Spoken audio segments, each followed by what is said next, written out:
ఇక నెల్లూరు జిల్లా బుచ్చిరెడ్డిపాలెం మండలం జొన్నవాడ సమీపంలో బాపనపాడు గ్రామం వద్ద ఇటీవల కురిసిన వర్షాలకు కోతకు గురైన పెన్నా నది కరకట్టను ఎమ్మెల్యే వేమిరెడ్డి ప్రశాంత్ రెడ్డి పరిశీలించారు. పొర్లు కట్టను పటిష్టం చేయాలని అధికారులకు సూచించారు. కట్టపై భారీ వాహనాలు ప్రయాణించకుండా చర్యలు తీసుకోవాలన్నారు. కోవూరు కాలువ వద్ద నూతన బ్రిడ్జి నిర్మాణం కోసం ప్రతిపాదనలు సిద్ధం చేశామని ఎమ్మెల్యే అన్నారు. పెన్నా పరివాహక గ్రామాలు పొర్లు కట్టల తాత్కాలిక మరమ్మతులకు ప్రభుత్వం 15 లక్షల నిధులు కేటాయించిందన్నారు. ఇటీవల మన నెల్లూరు జిల్లాలో భారీ వర్షాలు కురిశాయి. అలాగే సోమశిల జలాశయం నిండిపోయింది. విపరీతంగా నీళ్లు రావడం జరిగింది.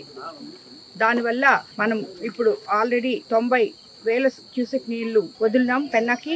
దానివల్ల పెన్నా పొర్లు కట్టలు మనకి ఇబ్బంది అయ్యి ఇంతకు ముందు 21-22లో ఇది జరిగినప్పుడు, ఈ తుఫాన్ వచ్చినప్పుడు ఈ గ్రామాలన్నీ ముఖ్యంగా కోర్ కాన్స్టిట్యున్సీ ఈ పొర్లు కట్టల వల్ల దెబ్బతిని ఊర్ల మీదకి నీళ్లు రావడం జరిగింది.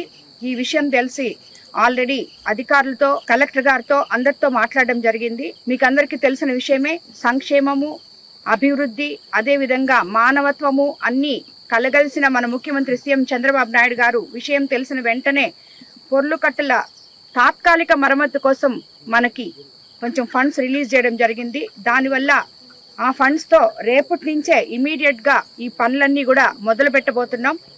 ఎవరికి కూడా ఇబ్బంది లేకుండా ఇరిగేషన్ ఒక్క పొర్లు కట్టలు మరమ్మతే కాదు, ఇరిగేషన్ అధికారులతో మాట్లాడి ఇరిగేషన్ వైపు నుంచి కూడా ఎటువంటి ఇబ్బందులు రైతులు పడకుండా చూసుకునే విధంగా మనం ముందుకెళ్తాం.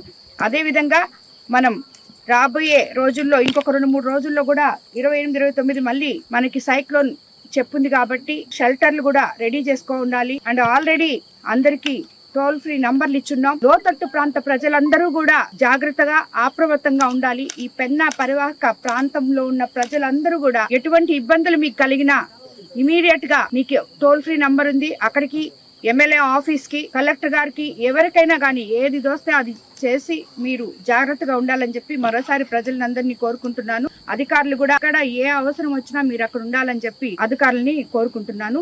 మనము సీఎం గారి ద్వారా అలాగే కలెక్టర్ గారు మనకి చెప్పిన ద్వారా ఇమీడియట్ గా